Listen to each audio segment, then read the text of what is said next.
Sekretary ng DOH, tatawagin Dr. Quack. Kaya dito ngayon sa panahon natin, salamat sa Panginoon, maganda na po ang tinatawag nating teknolohiya.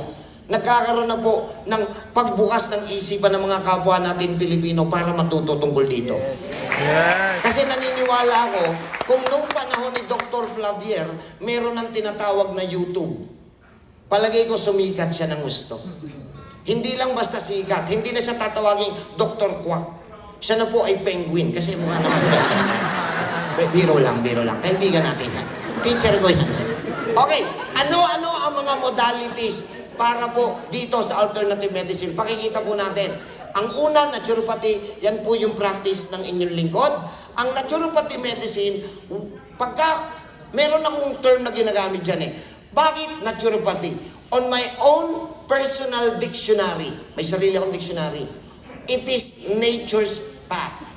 Pag tinawag na path, daanan. Pag sinabing nature, natural.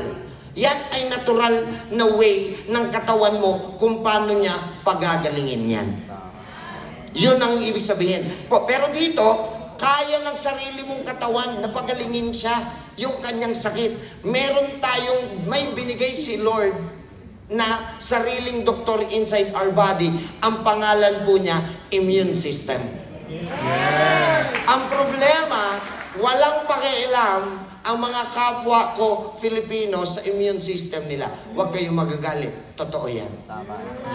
Kasi kung may pakialam ka sa immune system mo, hindi ka dapat tinatablan ng kahit na anong sakit.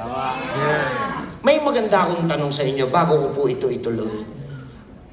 Alam nyo ba, ang ubo, sipon at lagnat ay hindi sakit? See?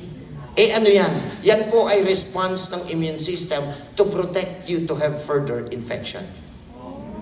So, hindi dapat ginagamot ang ubo, hindi dapat ginagamot ang sipon, hindi dapat ginagamot ang lagnat.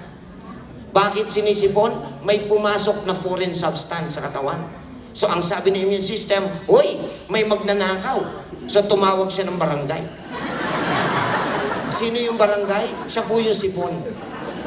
Marami sila, so binalot ng sipon yung magnanakaw. Para pag sininga mo, malalabas sa katawan mo yung magnanakaw. Sakit ba yon? Hindi, barangay yun.